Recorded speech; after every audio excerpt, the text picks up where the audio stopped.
తెనాలి 3వ పట్టణ police station పరిధిలో ఉన్నటువంటి కొంతమంది రౌడీ షీటర్లని సత్ప్రవర్తన నిమిత్తం బౌండ్ ఓవర్ చేయవలసిందిగా గౌరవ తెనాలి ఎగ్జిక్యూటివ్ మేజిస్ట్రేట్ గారిని రిక్వెస్ట్ చేసి వారి వద్ద హాజరు పెట్టడం అనేది జరిగింది. మన తహసీల్దార్ గారి గురించి అందరికీ తెలుసు.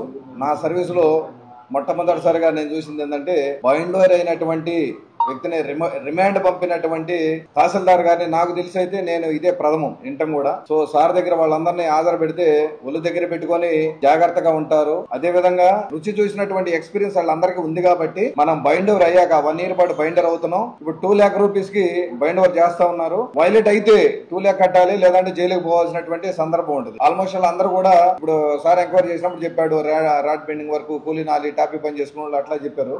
కొంతమంది ఏదో బిజినెస్ చేసుకునే వాళ్ళు ఉన్నారు. 2 lakh rupees మనం రికవరీ చేసేటువంటి రైట్ ఎగ్జిక్యూటివ్ మేజిస్ట్రేట్ గారికి ఉంటుంది.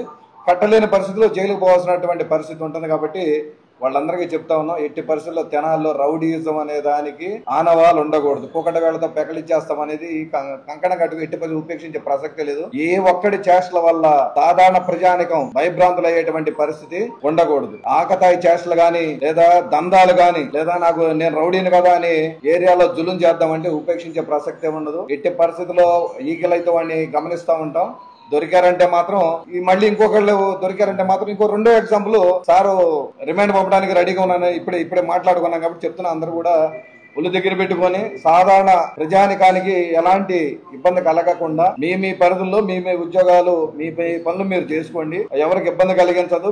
ఎవరికి ఇబ్బంది కలిగించినంత వరకు మేము మిమ్మల్ని ఇబ్బంది కలిగించదు. లేదా మీరు ప్రజల జోలికి పోయారు, కామన్ మ్యాన్ జోలికి పోయారంటే మీ పట్ల మేము మళ్ళీ ఇప్పుడే మీ ఇంటికి వచ్చి కౌన్సిలింగ్ చేస్తా ఉన్నాం. ఒక్కొక్కరు 5-6 కేసుల్లో ఉన్నారు. ఒకడైతే 8 కేసుల్లో ముద్దాయిగా ఉన్నాడు. ఒకళ్ళు 14 కేసులో ఉన్న వాళ్ళు కూడా ఉన్నారు. సో 14 కేసులో ఉన్న అతను పీడియాక్ లో జైల్లో ఉన్నాడు, రాజమండ్రి సెంట్రల్ జైల్లో ఉన్నాడు. సో ఈ చట్టం సూపర్ పవర్, అది దాన్ని ప్రయోగిస్తే రౌడీలందరినీ కూడా మనం కంట్రోల్ చేయడం అనేది చాలా ఈజీ. కాబట్టి జనాలు ఇంకొకసారి రౌడీ షీటర్లందరికీ హెచ్చరిస్తాం, మీ పరిధుల్లో మీ ఉద్యోగాలు మీరు చేసుకోండి, మీ పనులు మీరు చేసుకోండి. సాధారణ ప్రజల జోలికి వస్తే మాత్రం ఇబ్బంది పెడతామని చట్ట ప్రకారం తెలియజేస్తాం. Thank you.